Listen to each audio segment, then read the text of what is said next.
मंगलम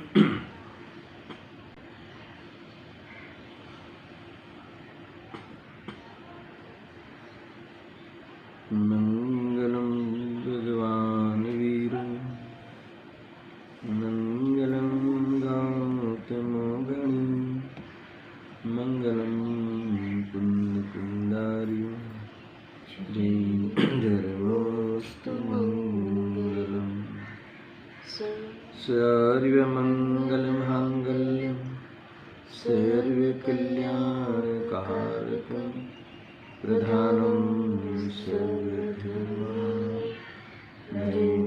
जयितुं शाश्वतं जैनं जयितुं शाश्वतं। नमस्मे साराय स्वानुभूत्या च काश्यते चित्स्य भावाय भावाय सर्वभावान्तरिक्षे आत्मरूपयं मया देवते याइलखे भवसिन्धुतरो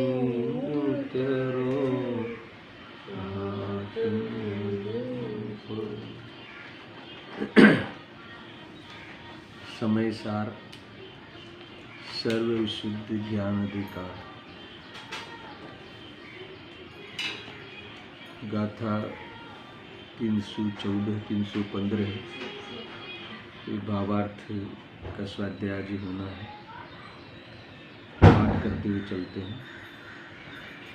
उत्पाद व्यय प्रकृति निमित्त जब ही तक नहीं परित्यज ज्ञानी मिथ्यात्वीय असंयत तब ही तक वो जीव हे आत्मा जब ही कर्म का फल अनंता परित्यज ज्ञायक तथा दर्शक तथा मुनि वो ही कर्म विमुक्त है। अद्भुत बात कही है कि जब तक अज्ञान रहेगा तब तक बंद रहेगा, अर्थात तो संसार रहेगा। और अज्ञान कैसे रहता है?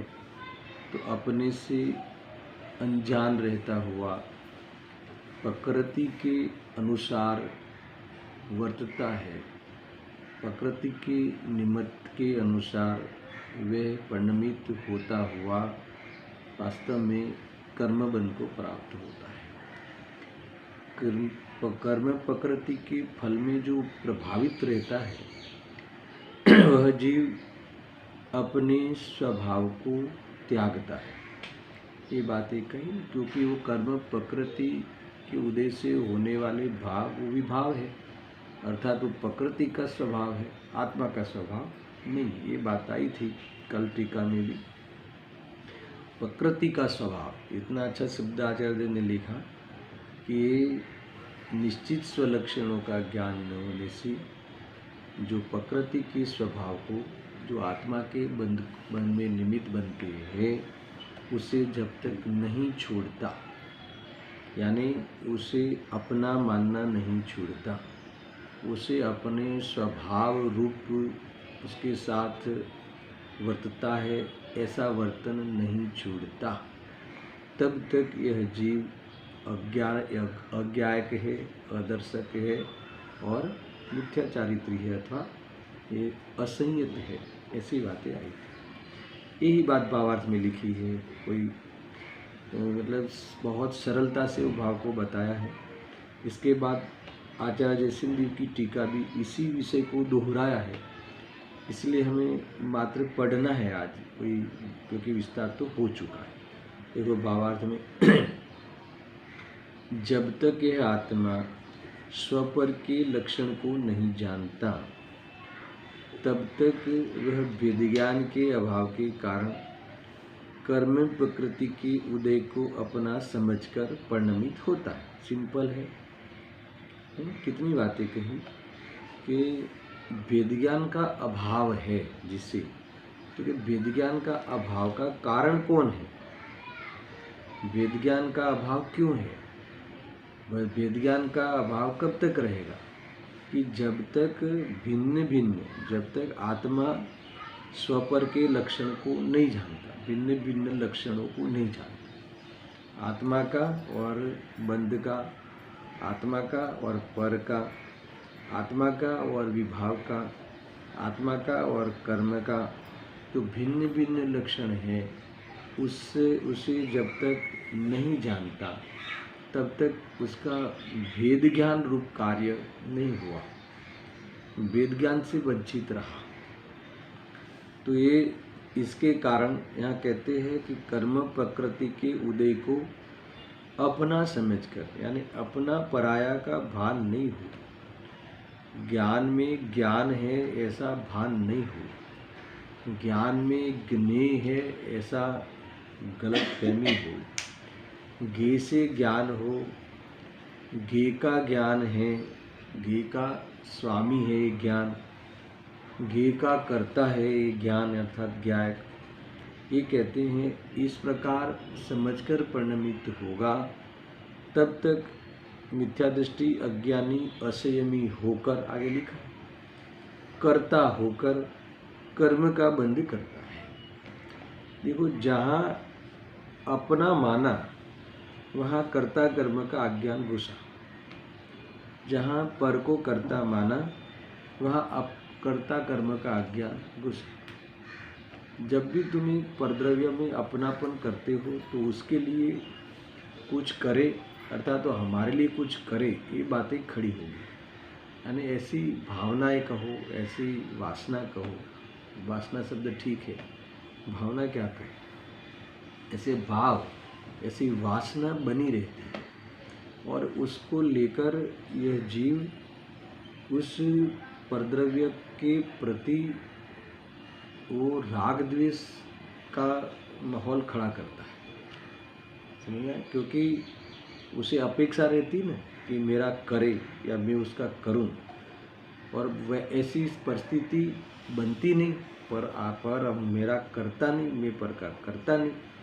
तो इससे फिर राग द्वेष रहता है, द्वेष होता है, कहीं भ्रम हो जावे कि इसने किया तो वहाँ राग होता है, और यहाँ भ्रम हो जाता है कि इसने नहीं किया तो द्वेष होता है। यही है संसार और इससे कर्म बंध होता है वो अलग है ना। ये जो भाव कर्म में बंधा है वो तो अलग, और उसके निमित्त से कर्म प्रकृति आती है, यानी वो कर्म का रस, उस प्रकार से कर्म में रस आता है कि जिससे उसके उदय से उसी प्रकार का रस, कर्म के रस का प्रभाव आत्मा की पर्याय में दिखता है। बस यही है। देखो, इस प्रकार मिथ्या दृष्टि अज्ञानी असंयमी होकर कर्ता होकर कर्म का बंध करता है। अब देखो उससे विरुद्ध में, और जब आत्मा को भेद ज्ञान होता है, जब यानी कब, जब यानी कब, ये भी बहुत बड़ा प्रश्न है। कब? जब होनहार होगी तब, जब काल लब्धि पकेगी तब, अर्थात जब पुरुषार्थ होगा तब। तो ये सब साथ में है।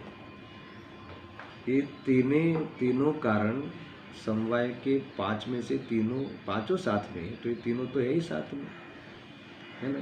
जब स्वभाव पर्याय की योग्यता होगी तब स्वभाव रूप तो है ना, संगीत पंचेंद्रियपना भी है, पर्याय में वो प्रकार की शक्ति भी है आत्मदर्शन करने की, है ना। जब पुरुषार्थ करेगा तो तब होनहार हुई, तब कालब्धि पकी, तब ये कहते हैं वह कर्ता नहीं होता।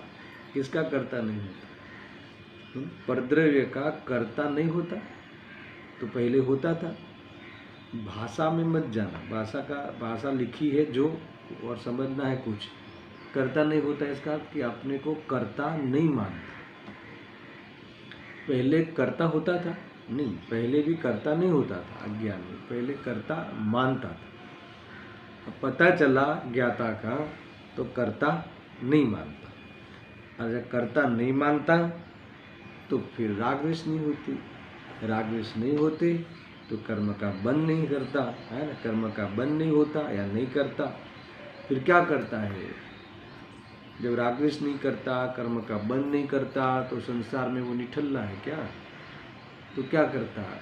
तो क्या ज्ञाता दृष्टा है। ये बहुत बड़ी बात है। कोई ऐसा लगे कि तू दुकान नहीं चलाता, मकान नहीं बनाता, रसोई नहीं करता है ना, फिर आप कहो कि ये सब तू करता ही नहीं, फिर अब तू इसके बाद पूजा पाठ भी नहीं करता, नहीं कर सकता, तेरा कार्य नहीं है यानी वो कर नहीं सकता, तो इसके बाद के शुभ भाव और अशुभ भाव, ये कहते हैं कि उसका भी तो करता नहीं। वो प्रकृति का स्वभाव, उसको स्लो करो, वो प्रकृति का स्वभाव है, यानी कर्म प्रकृति का देन है, वो औपाधिक भाव है, उपाधि के लक्ष्य होने वाले भाव है। और जब विज्ञान होता है कि मेरा स्वभाव तो ज्ञाता दृष्टा है, तो ये कहते हैं कि वह कर्ता फिर नहीं मानता, उसमें कर्तव्य अनुभव नहीं करता, उससे कोई फल की वांछा नहीं रखता, अपने जीवन में उस भाव को लेकर उसको कभी भी कोई अपेक्षा नहीं रहती, ये कह रहे हैं। इसका नाम है कि कर्ता नहीं होता। शुभ शुभ भाव आएंगी भूमिका के अनुसार, पर अशुभ भाव में इससे ऐसा नहीं लगता कि अच्छा लगता है। अशुभ भाव में यानी टीवी देखने का भाव, भोग का भाव, पांचवें विषय भोग का भाव आएगा, संस्कार के अनुसार आएगा। और कर्म प्रकृति का जब तक रस है वो पकेगा और आएगा, वो आएगा, तो एक कर्ता नहीं होता। ज्ञानी ये है, कर्ता नहीं होता, नहीं उसमें रस नहीं पड़ता, उसमें रुचता नहीं, उसमें कोई लाभ भाषित नहीं होता, इसमें ठहरने जैसा है, इसमें वास्तव में रुकने जैसा है और इसको विस्तार करने जैसा है, इसमें इस ऐसे भावों को भोगने जैसा है, ऐसा उसे कतई लगता नहीं। इसका नाम अकर्ता, इसका नाम कर्ता नहीं है। अच्छा, कर्ता नहीं है इसलिए कर्म नहीं करता, कर्म नहीं बनता, और कर्म नहीं बनता यही जीव ज्ञाता दृष्टा रूप से परिणमित होता है। इसका नाम है ज्ञाता दृष्टा रूप परिणमित होता है। इस प्रकार से देखो, जितनी भी समस्याएं हैं वो विज्ञान के अभाव में जो अज्ञान है, कर्म प्रकृति के उदय में रस आना, वो अज्ञान है। इसी में ये लेसन चल रहा है। कर्म प्रकृति के उदय से होने वाले, घाती कर्म प्रकृति के उदय से होने वाले रागादि भाव है ना, वो उसमें इतना प्रसरा है ये ज्ञान उपयोग कि नहीं, तो इसी की पूर्ति करना ही मेरा दायित्व है। तो ये कह रहे कि वो बड़ा ज्ञान है। और सारी दुनिया, सारा संसार इसी प्रवृत्ति में दिख रहा है। आप उसको गौर से सोचना, इसी में ही हमको खुद को पकड़ कर भी देखना।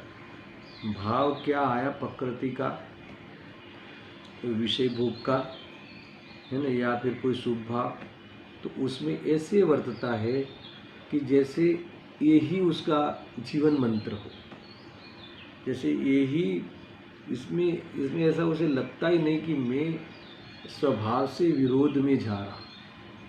ये अज्ञान, वो भाव आना अज्ञान नहीं है, प्रकृति का उदय होना अज्ञान नहीं है, ये तो पूर्व के अज्ञान का फल है।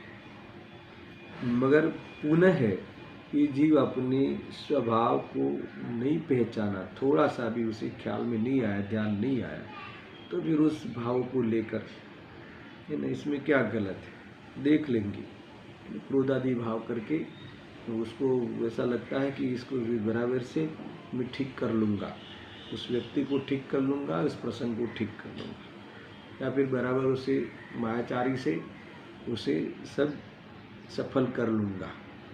ये सारी बातें, फिर सारी दुनिया आप इसमें सड़ रही है, इसमें जल रही है, इसमें रह कर जैसे आत्मा को जड़ जैसा कर दी।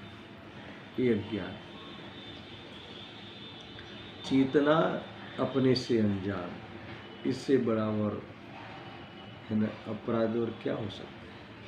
देखो, जिसको अपनी खबर नहीं हो दुनिया में भी, इसे उस पागल खाने में भर्ती करते हैं।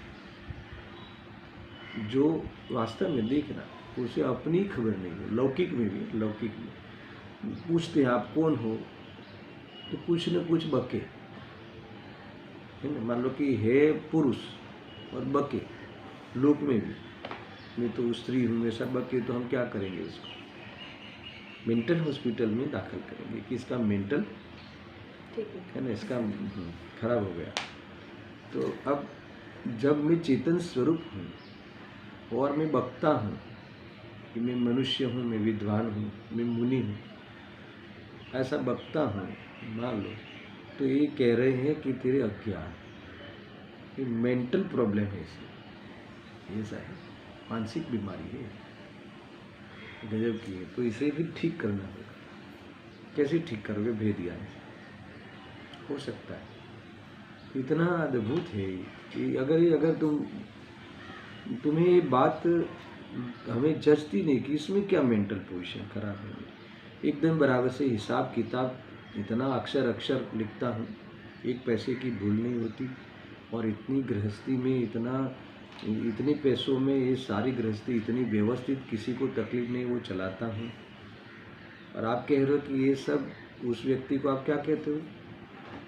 मेंटल, है ना, मगज की बीमारी है, बुद्धि की बीमारी है। तो समझ में नहीं आता। तुम्हें परद्रव्य का तुम कर्ता मानोगे, है ना, किसी न किसी पदार्थ का तुम कर्ता बनकर, या अपने को किसी का कर्ता अर्थात अपने को किसी का कर्म कार्य मानकर, ये जीव ने सारी दुनिया के विरुद्ध में, है ना, सारी दुनिया में सर्वज्ञ के विरुद्ध में अपने को खड़ा किया, अर्थात तो वस्तु स्वरूप के विरुद्ध में से अपने को खड़ा किया, नई चैन को प्राप्त हो सकता है। मैं तो ये बता रहा था ना, पूरे दिन पर यही तो हो रहा। कषाय आई तो फिर पूर्ति करो, और फिर होती नहीं ना भाई, ये पूर्ति होती नहीं। कषाय के अनुसार कार्य होता है, कषाय के अनुसार, इच्छा के अनुसार बाहर में कभी कार्य होता नहीं।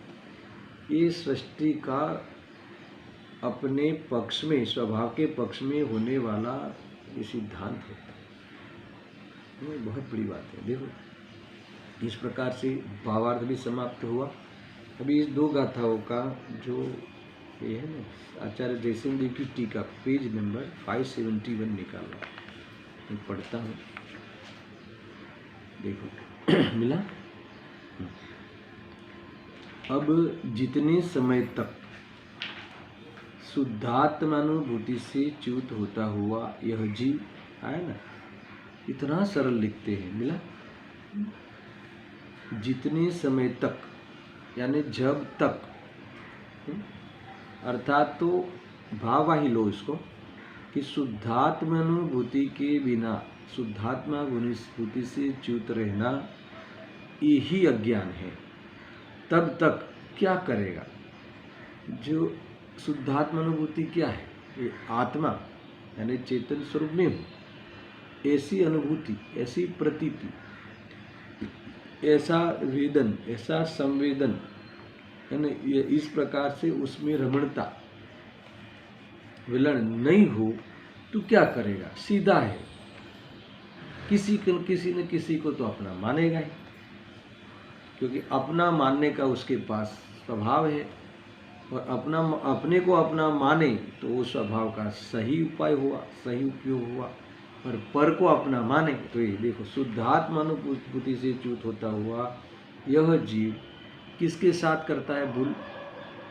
प्रकृति, प्रकृति के निमित्त से, प्रकृति के अर्थ, प्रकृति के कारण, अर्थ यानी कारण, जो भी बाहर में कर्म की ओर से जो संयोग को प्राप्त होता है, अर्थात तो जो परिणाम बनते हैं राग आदि के, उसके साथ व्यभिचार करता है, उसके साथ वास्तव में मिलकर अपने स्वभाव के विरोध में खड़ा रहता है, अर्थात अपने स्वभाव को तिरोभूत करता है ना, ऐसा है, ढंकता है, ऐसा आच्छादित करता है, ऐसा है ना, अच्छा, तिरोभूत, ढंकता है,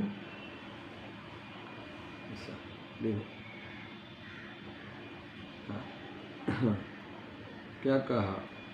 अब जब जितने समय तक शुद्धात्मानुभूति से च्युत होता हुआ यह जीव प्रकृति के अर्थ अर्थात प्रकृति के उदय रूप रागादि को नहीं छोड़ता, गजब की बात, नहीं छोड़ता है नहीं क्या, प्रकृति के उदय रूप रागादि को नहीं छोड़ता है, यानी उपादेय मानता है, अपना मानता है, स्वभाव मानता है, एक ही बात है ना। वो कार्यकारी मानता है, गलत नहीं मानता, उसे इसमें दोष नहीं लगता, दोष है उसको गुण लगता है, इसे स्वभाव लगता है, उससे अपना परिचय रखता है, कितनी बातें आई है ना। उसके लिए ही उसका श्रद्धांत समर्पित है, उसके लिए ही ज्ञान का व्यय है, उसके लिए ही उसमें स्थिर रहता है, उसी को लेकर सुखी दुखी होता है, इसका नाम है इसको नहीं छोड़ना। नहीं छोड़ने का अर्थ है यानी उससे ये जुदा ही नहीं लगना, ये मिटाने लायक नहीं लगना, इसका अभाव करने लायक नहीं लगना, वितराग भाव प्राप्त करने लायक नहीं लगना,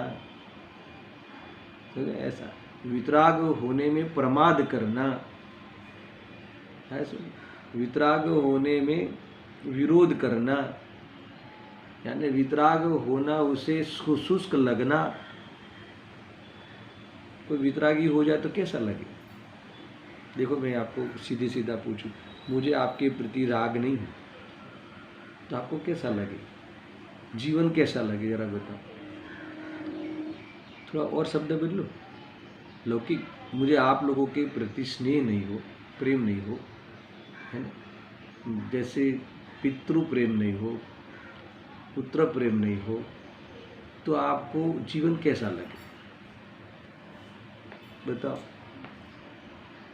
ऐसा लगे ना कि ये तो कुछ काम की नहीं, ऐसा लगे तो क्या हमें वितरागता सुखाती नहीं, ऐसा इसका नाम है कि रागादि को छोड़ना नहीं चाहता।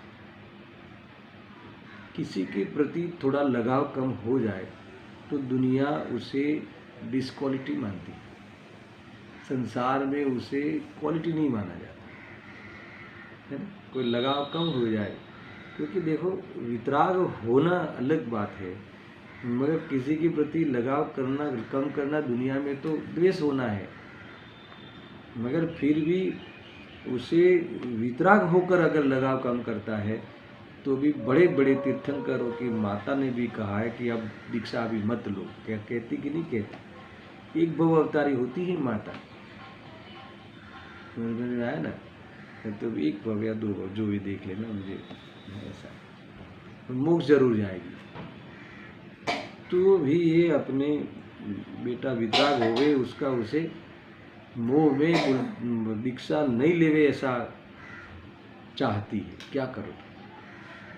इसका अर्थ है कि जब तक ये रागादि को नहीं छोड़ता तब तक क्या है, नहीं छोड़ने का अर्थ ऐसा नहीं है कि मिट नहीं जाता है ना। जब तक मिट नहीं जाता तब तक केवल ज्ञान नहीं होते, मगर जब तक दृष्टि में नहीं छोड़ता तब तक मुक्ति का मार्ग प्रारंभ नहीं होता।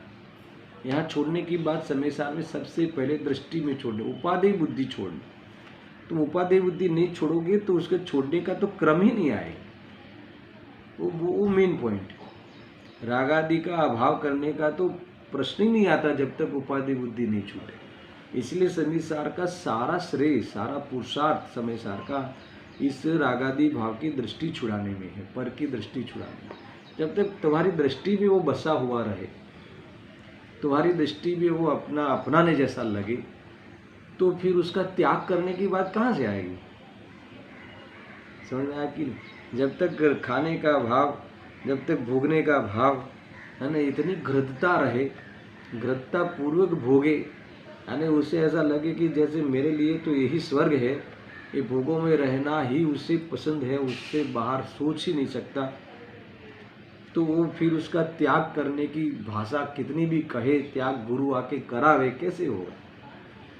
शर्म में कर लेवे, आवेश में कर लेवे, वो अलग बात है, मैं नहीं कर सकता त्याग, क्या कर लेवे, त्याग तो होता ही नहीं, दबता है वो। ये सारी बातें समझना। देखो उतने समय तक अज्ञानी है और उसके अभाव में ज्ञानी होता है, ऐसा कहते हैं। बस इतना सा सिंपल सरल, उसके अभाव में ज्ञानी होता है। देखो ज्ञानी होता है उसका अर्थ क्या है, सुखी होता है। समझा ना, ये बहुत बड़ी बात है। इधर आ जाए, यहाँ भी है, समझ आया ना। तो उसका अर्थ ये है कि इससे जीव, ये क्या कहा, और उसके अभाव में, अज्ञान के अभाव में ज्ञानी होता है, ऐसा कहते हैं। अब इस बात को और खोलते हैं, एक खुलासा करते हैं। क्या करते हैं कि जब तक यह चेतयिता जीव, जीव का कैसा नाम है, यह चेतयिता जीव, चेतयिता यानी चेतने वाला जीव, चेतयिता का अर्थ क्या लिया, जानने देखने वाला जीव, चिदानंद एक स्वभाव परमात्मा का शून्य बराबर से क्या करता है जीव, क्या करता है अनर्थ, अनर्थ क्या करता है शून्य बराबर से। भाई ये जीव ने क्या अपराध किया अपने साथ, अब तक क्या अज्ञान चल रहा है। अब ज्ञान का अज्ञान रूप जो परिणमन होता है, ये वास्तव में जीव के लिए बहुत ही खराब जीवन है। ये बताते हैं, देखो जब तक यह चेतयिता, नाम कितने बढ़िया है, चेतयिता, चेतनी वाला, जानने देखने वाला, दुनिया के अंदर सारी वस्तुओं का जिसमें प्रकाश हो, सारी दुनिया की, पूरी दुनिया का जिसमें प्रकाश हो, है ना, जानने में आवे ऐसा पदार्थ, चमत्कारिक पदार्थ, सब कुछ जानने में आवे। जो पर्याय चली गई है, जो उत्पन्न नहीं है हुई है, वो वर्तमान और सब पदार्थों की, जिसकी एक समय की ज्ञान की पर्याय में क्या हो जाए, जल की ऐसी स्वच्छता, ऐसा सुंदर, है ना, ऐसा चमत्कारिक तत्व है चेतयिता। चेतयिता कहते ही ये है, ऐसा है जीव, चेतयिता जीव, चिदानंद एक स्वभाव परमात्मा का सुनना। चिदानंद एक स्वभाव परमात्मा का, किसकी बात है, परमात्मा क्या ला, क्या किस, कौन परमात्मा, मैं स्वयं परमात्मा। क्या है स्वभाव, देखो चिदानंद एक स्वभाव परमात्मा का, सम्यक श्रद्धान, सम्यक ज्ञान, सम्यक अनुभवन रूप, सम्यक दर्शन, सम्यक ज्ञान तथा सम्यक चारित्र के अभाव से, बस ये क्या हुआ, ये अपराध।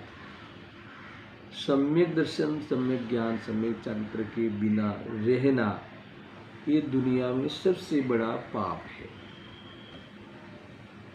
क्या कहा, अपनी पहचान और अपना प्रेम, स्वयं का प्रेम, अपना, अपने में अपनापन के बिना दुनिया में रहना, समझ में आया कि नहीं, ये सबसे बड़ा पाप है। ये कह रहे हैं अपराध है, मिथ्यात्व है। देखो लोक में भी कोई व्यक्ति अपने आप को प्रेम नहीं करे तो किसी को प्रेम नहीं कर सकता, ऐसा कहते दुनिया में, क्योंकि उसे नफरत के सिवा कुछ नहीं आता, लौकिक बात है। ऐसे ही ये कहते हैं कि मुक्ति के मार्ग, वास्तव में जीवन में अगर जिसे अपनी ही पहचान नहीं हो, उसे किसी की पहचान सही नहीं हो सकती। क्या कहा रेशम, जिसको अपनी ही पहचान सही नहीं होती, जिसे अपने ही घर का पता खबर नहीं हो, उसको किसी के घर का पता खबर नहीं हो, क्योंकि दूसरे के घर को अपना माने बिना रहेगा नहीं। ऐसा है, ये यहाँ कह रहे हैं।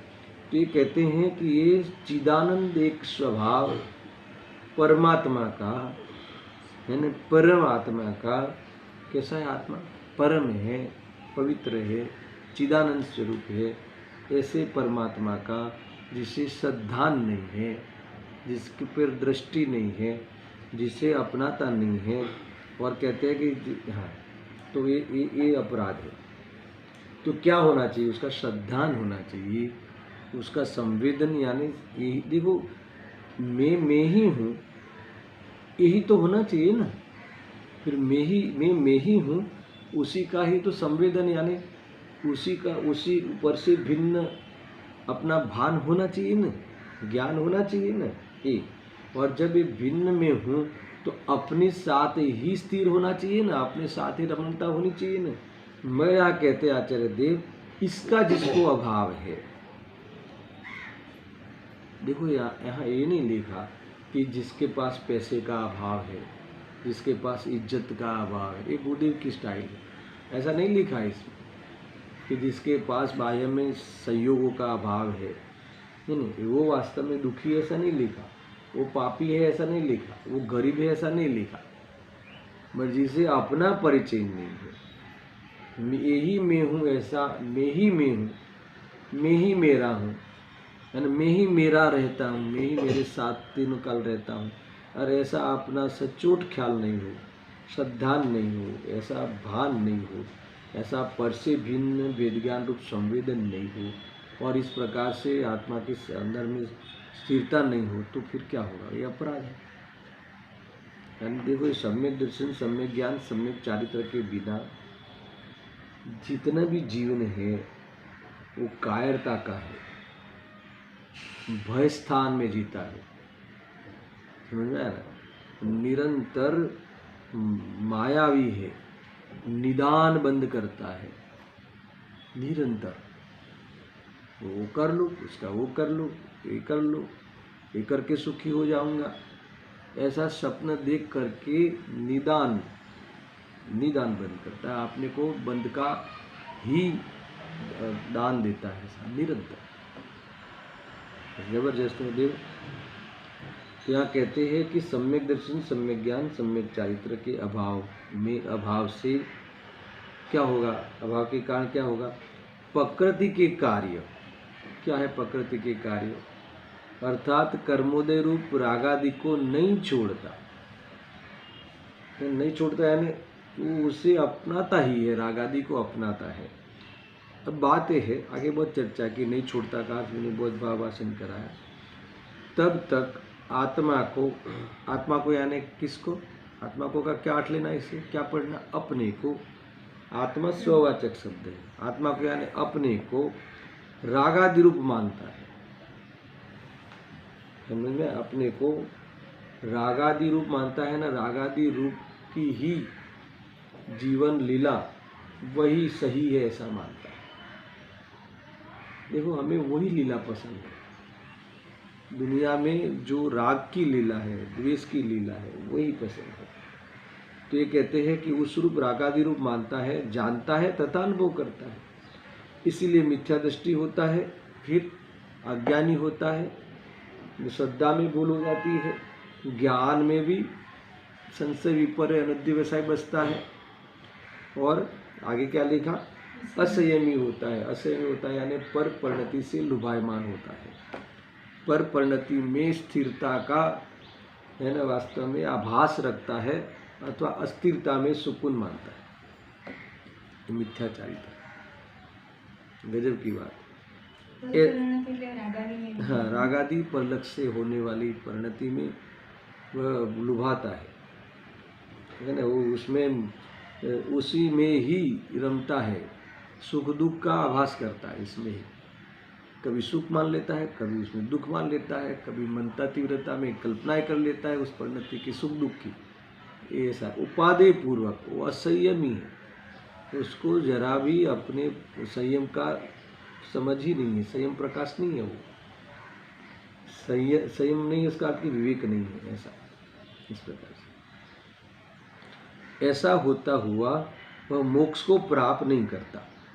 देखो, ये बात थोड़ी पते की है। कोई कहे कि इसमें प्रॉब्लम क्या है, तो क्या मोक्ष नहीं करता ना? देखो, तुम कहो कि भाई मैं सम्यक दर्शन, सम्यक ज्ञान, सम्यक चारित्र को प्राप्त नहीं हूँ, और फिर बस एक कर्म प्रकृति के उदय में होने वाली परिस्थितियों को फेस करते रहूँ, है ना, फेस करना यानी उसी में रचा पचा रहूँ, तो और देखो कितनी अनुकूलता से रह रहा हूँ मैं। और तो आचार्य देव कहते हैं यहाँ पे कि तू समझा नहीं, यहाँ ये लगते हैं ना, तो मोक्ष को प्राप्त नहीं करेगा ना, नहीं समझ में आया? मोक्ष को प्राप्त नहीं करेगा यानी जन्म मरण को नहीं टालेगा ना, जन्म मरण के दुख कितने हैं, असह्य दुख है, उसको नहीं टाल पाएगा ना। फिर कहते हैं कि चारों गतियों में भमना तो समाप्त नहीं कर पाएगा ना, फिर कीड़े मकोड़े कंथवा एक इंद्रिय आदि जीवों में उपजना तेरा समाप्त नहीं होगा ना। नहीं समझ में आया? मोक्ष नहीं जाएगा उसका भाव हासिल कराना, यानी तू कसाय से मुक्त नहीं होगा ना, तू राग द्वेष के क्लेश से, झगड़े से तू फ्री नहीं होगा ना। नहीं समझ में आया? आचार्य देव ये कहते हैं कि अगर तुझे मिथ्या दर्शन ही, मिथ्या ज्ञान, मिथ्या चारित्र, पांच इंद्रिय के भोगों में उपाधि बुद्धि पूर्वक, है ना, असंयत पर परिणति में रमना रचना, वहाँ ही, है ना, प्रचा प्रचा रहना ही तुम्हें भाषित होता हो कि अच्छा है ना, बस ये क्या बोलते हैं वो, अभी ये सब छुट्टी आती ना थोड़ी देर, तो लोग फिर सब गाड़ियाँ भर भर के जाते, कहाँ जाते हैं, हिल स्टेशन पे, कि वो कितना आनंद लेके आएंगे, कितना आनंद लेंगे। तो क्या ये कह रहे कि वो उसमें क्या गलत है, उसमें ही रचा पचा रहे, वो तो अच्छा ही है, सारी दुनिया करती है, और वो सारी दुनिया इसलिए कमाती है, सारी दुनिया इसलिए जीती है। तो आचार्य देव कहते कि भाई ठीक है ना, सारी दुनिया करती है, हम तो वही कहते हैं ना, संसार में यही होता है, मगर मोक्ष नहीं करता ना, तो फिर मोक्ष नहीं जाएगा, नहीं लगता, मोक्ष को प्राप्त नहीं करता, तकलीफ ये है। हाँ, मैंने थोड़ी नेगेटिव से बात उठाई, नहीं करता, तो ये मोक्ष को प्राप्त नहीं करता, मोक्ष को प्राप्त नहीं करता, इसका अर्थ ये है। इसलिए मैंने बताया ना, जो जो हम सही मानते हैं ना कि रखड़ना बंद नहीं करेगा ना तू, इसलिए बताया कि जन्म मरण को तू समाप्त नहीं करेगा ना, है ना, ये सारे दिन भर ये प्रपंच को नहीं छोड़ेगा ना, ये घटा, ये बढ़ा, इसने लिया, इसने दिया, ये मारा, इसने तोड़ा, इसने फोड़ा, इसने बचाया, ये देश ऐसा, वो देश ऐसा, कितना हेडेक लेता है परद्रव्यों को लेकर।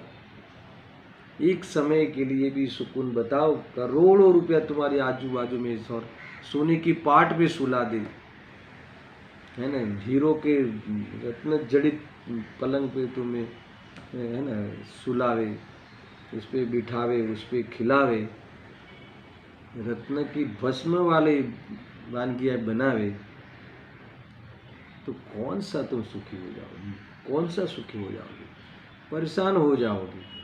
ये कह रहे हैं। मैं वो वाली बात नहीं करता, नरकों में डंडे पड़ेंगे, चलो तो सब लोग मानते हैं कि दुख है, पर इसमें भी तो कितना परेशान रहता है, कितना भय रहता है, कोई किडनैप कर लेगा, कोई बेटे को ले जाएगा, कोई, है ना, बेइज्जत कर देगा, इतनी इज्जत है तो उसको संभालने के लिए तो पापों को करेगा, कैसे भी, है ना, वो ये सब करेगा, तो क्या होगा, इसका अर्थ है कि तू मुक्त नहीं होगा ना इन चीज़ों से।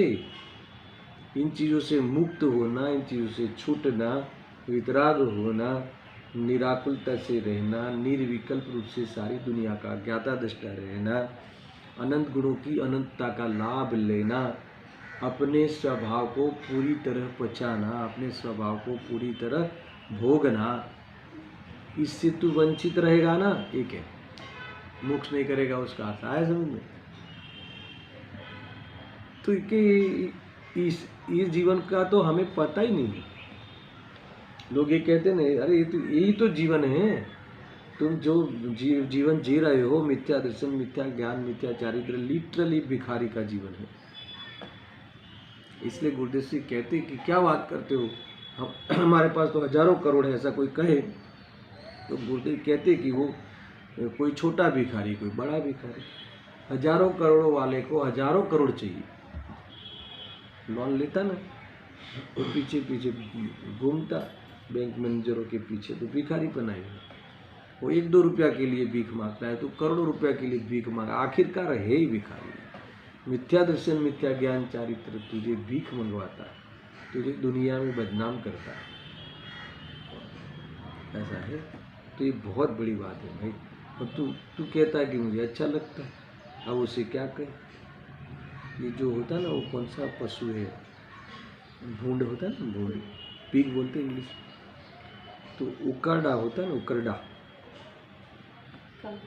है, नहीं उकरडा, गांव के कचरा पूरा एक जगह पे ढेर होते हैं, उसको उकरडा, उसी में ही वो अपने भोजन की व्यवस्था करता है, उसी में ही भोजन को, वास्तव में उसी का ही सेवन करता है भोजन के नाम पर। हमें कैसा लगता है, अरे रे पलिति का सेवन करता है। तो यहाँ ज्ञानियों को लगता है कि ये चांदी की थाली में खाता है ना। हीरा रत्न दड़ी चम्मच से रस पान करता है, रस पीता है ना। तो देखो उस पशु को पता नहीं है कि वो उकरडा में का वो कचरा सेवन करता है। यहाँ कहते हैं कि तू जड़ में इतना मोहित हो गया कि ये सब उकरडा है, जड़ चीजें है, उसी में तू सेवन करके अब समझ जाना आगे क्या कहे। सुख मानता है तो उस जैसा है। अब इससे ज्यादा क्या कहे। वितराग होना ही तेरे, बाकी होना ही मुख्य है, बाकी तो ऐसे ही करे परद्रव्यों के बीच में इस प्रकार से ऐसा होगा। गजब की बात है। देखो तो यहाँ आचार्य देव कहते हैं कि जब तक ये रागादि रूप को है ना, अपने आत्मा को रागादि रूप मानता है, रागादि रूप जानता है, सह अनुभव करता है, तब तक यह रागादि को नहीं छोड़ता, दृष्टि में से नहीं छुड़ता है ना, उसकी पीठ नहीं दिखा पाता। उसमें वास्तव में ऐसा गड़ा है, वो जड़ा है ऐसा कि उसमें से निकलना ही नहीं चाहता। भले कितना भी तुम अपने बच्चों के प्रति द्वेष कर लो, मगर तुम्हें उसके प्रति द्वेष भी राग के कारण करते हो। अरे तुम्हें लगता है कि इसमें क्या गलत किया, अरे तुमने राग किया वो तो गलत किया ना, तुमने द्वेष किया वो तो गलत किया ना। क्यों गलत हुआ? अरे उससे तुम्हें अशांति हुई ना, उससे तुम फिर वो शांति को प्राप्त नहीं हुए ना, मोक्ष को प्राप्त नहीं हुए ना। बात इतनी सी। अच्छा तो फिर वो सब नहीं करे, वो नहीं करेंगे तो कैसा चलेगा फिर? वो सब कैसे होगा दुनिया में? कैसे फिर वो बाल बच्चों के बीच में फिर वो कैसा होगा? अरे कुछ नहीं होगा, तुम चले जाओगे तब भी तो रहेंगे वो। ये बात सोचना है ना। मान लो कि पिता यहाँ से चले जाएगा तो उस पुत्र का संसार बिखर जाता है, बिगड़ जाता है। क्या होता है? संसार के बनाने की उसके पास कला है, संसार को खिलाने की उसका अभ्यास है, अध्यास है, वो करते रहेगा है ना। हम ये नहीं चाहते कि ये संसार से छूटे। हमारा राग में यही चाहते हैं कि इसका संसार सही बना रहे। सोचो तुम क्या सोचते हो राग को लेकर, अपने बच्चों के लिए क्या सोचती हो? कमाए है ना, विदेश जाके भी पढ़े, दूर दूर जाके भी नंबर लाए। कभी सोचते हो कि मोक्ष जाए? सोचना जरा। अरे सोच लो तो भी बड़ी बात है। यहाँ तो कहते हैं कि तुम्हारे सोचने से भी वो मोक्ष नहीं जाता। तुम वो मोक्ष जाएगा ऐसा सोचते रहोगे तो ये तुम्हारे लिए तो क्या है? मुक्ति का विरोधी भाव है ये, क्योंकि उसका मोक्ष जाने का उसके पास सामर्थ्य है, तुम्हारे कारण नहीं जाएगा। इसलिए सारे हमारे भगवान जितने वितरागी आनंद में रहते हैं तो वो कोई हमें मोक्ष पहुंचाने के लिए नहीं बैठे, मार्गदर्शन के लिए नहीं बैठे। वो तो वाणी अपने आप खिलती है तो हमें मार्गदर्शन देते हैं, ऐसा कह दिया उपचार। आगे ऐसा नहीं है कि वो कोई उपदेश के लिए बैठे हैं और हमको भी वो भी गए तो हमको भी ले जाना चाहते हैं, ऐसा वो तो भगवान ही नहीं होती। डॉक्टर साहब का एक कोई वक्तव्य चल रहा था, मैं सुन रहा था कि मुझे ऐसा भगवान नहीं चाहिए। कैसा? कि जो मेरा करता हो। ऐसा कि भले मैं 150 साल जी जाऊँ, भले 200 साल अभी भी जी लो, मगर कोई मुझे एक पल भी ज़्यादा झिलावे कोई भगवान, ऐसा भगवान मुझे नहीं चाहिए। क्योंकि एक द्रव्य दूसरे द्रव्य का कर्ता कहे, कर्ता कर अपने को माने, ऐसा भगवान मेरा होता ही नहीं। इतना अच्छा लगा मुझे, होता ही नहीं ऐसा, वो भगवान होता ही नहीं। जो कोई किसी का करता है ही नहीं ऐसा अनुभव करे, वो भगवान है। क्या गजब की बात। अच्छे आते हैं अभी उनका कुछ प्रमेय बहुत कुछ एकदम समाधि भाव जैसे भाव आ रहे हैं। इतना अच्छे वक्त यार सुनने कभी देखो। हाँ, जब पुनः अब सुनना, पॉजिटिव साइड। जब पुनः यही चेतयिता, कौन सा, जो मोक्ष के विरोध में खड़ा था वो ही पलटता है, पलटे तो भगवान बने, है ना। संसार को पीठ दिखावे तो बहादुर है। अभी तक तूने स्वभाव को पीठ दिखाई थी, अब तू संसार को पीठ दिखा दे एक बार, खत्म, तेरा संसार वहीं धराशायी हो जाएगा, तेरा मोक्ष महल के पाए डल गए।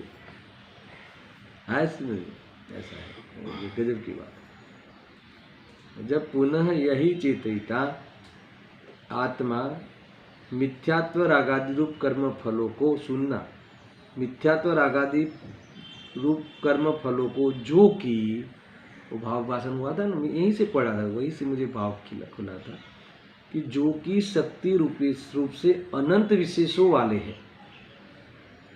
अनंत का भाव भाषण किया था ना गाथार्थ में, कि ये जो सुनना, पुनः यही चेतयिता आत्मा मिथ्यात्व रागादि रूप कर्म फल को जो कि वो कैसे कर्म फल, शक्ति रूप से अनंत विशेषों वाले, है ना, यानी उसमें ऐसी शक्ति है, उस मिथ्यात्व के अंश में अनंत दुख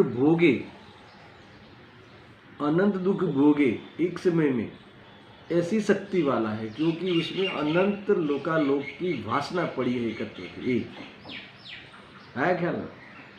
तो ऐसा है। अब कहते हैं उनको सुनना, दर्शन, उनको सर्व प्रकार से छोड़ता है। सुनो यहाँ, उसको सर्व प्रकार से छोड़ता है, उसका अर्थ क्या अर्थ है सर्व प्रकार से छोड़ते? उसका अर्थ है कि उसको श्रद्धान से, उसे ज्ञान से, शक्ति अनुसार आचरण से, है ना, उसे छोड़ता है, ये सर्व प्रकार से। यानी श्रद्धा ज्ञान चारित्र जहाँ तुम समर्पित करो तो सर्व प्रकार से अपनाया कहलाएगा, और चाहे पर में लगाया तो पर को अपनाया, यानी संसार को तुमने सर्व प्रकार से अपनाया।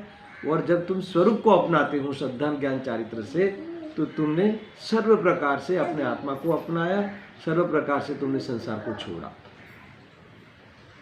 आया ख्याल में? ये है सर्व प्रकार से छोड़ता है। तब शुद्ध बुद्ध एक स्वभाव रूप आत्म तत्व के, अब क्या होता है सुनना, जैसे जीने की जो स्टाइल, जीने की जो वास्तव में पद्धति बताते हैं, जीने की लाइफस्टाइल कैसी होनी चाहिए, अपना जीने का तरीका कैसा होना चाहिए, तो उन सर्व प्रकार से छोड़ता है, यानी श्रद्धान से, ज्ञान से और आचरण से।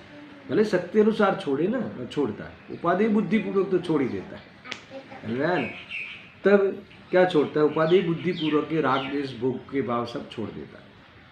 तब शुद्ध बुद्ध एक स्वभाव रूप आत्मा तत्व के सम्यक श्रद्धान ज्ञान तथा अनुभवन रूप सम्यक दर्शन ज्ञान चारित्र के सद्भाव से, लाभ से, सद्भाव से यानी लाभ से, देखो ये फायदा हुआ, पहली बार फायदा हुआ, सम्यक दर्शन हुआ तो फायदा हुआ, अनंत काल से फायदा पहली बार हुआ है कि ऐसा लाभ से मिथ्यात्व रागादि से भिन्न आत्मा का श्रद्धान करता है, यानी मिथ्यात्व को दोष मानता है, रागादि भाव को दोष मानता है, और ज्ञान को स्वभाव रूप अनुभव करता है। ऐसा भिन्न रागादि से भिन्न आत्मा का श्रद्धान करता है, जानता है, अनुभव करता है। तब क्या होगा? तब वो सम्यक दृष्टि होता है, तब वह ज्ञानी होता है।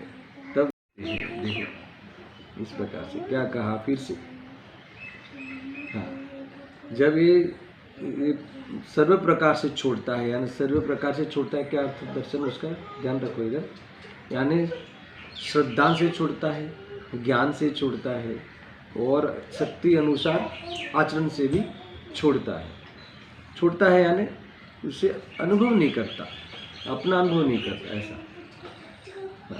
तब शुद्ध बुद्ध एक स्वभाव रूप आत्म तत्व के सम्यक श्रद्धान ज्ञान तथा अनुभवन रूप सम्यक दर्शन ज्ञान चारित्र के सद्भाव से, लाभ से, सद्भाव से यानी लाभ से, मिथ्यात्व रागादि से भिन्न आत्मा का श्रद्धान करता है, जानता है, अनुभव करता है।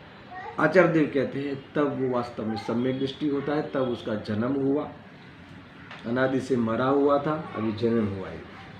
ऐसा सम्यक दर्शन होने से ही वास्तव में प्राण आया उसके जीवन में। ऐसा ज्ञानी होता है, संयमी मुनि होता है, मुनि का अर्थ क्या है? तभी वास्तव में मुक्त होता है, मोक्ष मार्ग का ही बता रहा था, मोक्ष का दावेदार होता है, मोक्ष का अधिकारी होता है। ऐसा वैसा होता हुआ विशेष रूप से द्रव्य भावगत मूल तथा उत्तर प्रकृतियों के विनाश से मुक्त होता है। समझ में आया ना? जबरदस्त बात है। देखो, अरे कर्मों से मुक्त होता है। इस प्रकार यद्यपि आत्मा शुद्ध निश्चय से कर्ता नहीं होता, तथापि अनादि कर्म बंध के वश से मिथ्यात्व रागादि अज्ञान भाव से कर्म बांधता है। देखो, खरेखर तो देखा जाए तो आत्मा शुद्ध निश्चय से तो बंद करता ही नहीं, मगर अज्ञान के कारण बंधता था, बस मूले ले आए। देखो, तथापि अनादि कर्म बंध के वश से मिथ्यात्व रागादि अज्ञान भाव से कर्म बांधता है। इतना जोरदार होने पर भी, बात वही आई थी ना आगे से, इतना मुक्ति को प्राप्त हो जाए, रत्नत्रय की प्राप्ति हो जाए तो मोक्ष में प्रवेश कर लिया, अल्पकाल में मुक्ति को प्राप्त हो जाएगा, ऐसा स्वभाव है आत्मा का। फिर भी ऐसे स्वभाव को शुद्ध निश्चय से तो बनता ही नहीं है आत्मा, मगर वो स्वभाव को देखता ही नहीं आत्मा। तो ये कहते हैं आचार्य देव कि अज्ञान को वश करते हुए तो वह वास्तव में रागादि भाव का कर्ता बनता है और नए कर्म का बंद करता है। इस प्रकार अज्ञान की भी सामर्थ्य बताई, यानी ये संसार चलता है वो अज्ञान से चलता है, इतना इनको कहना है। इस प्रकार से द्वितीय स्थल में 4 गाथा सूत्र पूर्ण हुए और ये 4 गाथाओं जो अज्ञान का परिचय कराना था कि तुम कब तक दुखी रहोगे अथवा संसार कब तक चलता रहेगा, तो जब तक ऐसा अज्ञान रहेगा। मूल बात यह है कि चैतन्य स्वरूप को भूलना वो अज्ञान है, अर्थात तो कर्म प्रकृति के उदय में जुड़ जाना, स्वभाव कर्म प्रकृति के स्वभाव को अपना स्वभाव मानना और फिर ऐसे ही जीवन जीना, उस ढब में उस ढांचे में अपने जीवन को डाले रखना। तो कहते हैं कि उससे संसार पलता रहेगा, फलता रहेगा, कर्म बंद होगा। ये अज्ञान की महिमा है ना? तुझे ज्ञान की महिमा नहीं आई। ऐसी बात कहकर ये 4 गाथाओं में विषय को समाप्त करते हैं। इसके बाद कल क्या आएगा? कलश है क्या? हाँ, एक कलश है। एक कलश में आगे कौन सा विषय आने वाला है वो बात लेकर वो कलश यहाँ लिखा है आचार्य जी ने, इसकी चर्चा कल करेंगे। सहजानंदी शुद्ध स्वरूपी अविनाशी आत्मस्वरूप, सहजानंदी शुद्ध स्वरूपी अविनाशी आत्मस्वरूप, सहजानंदी शुद्ध स्वरूप अविनाशी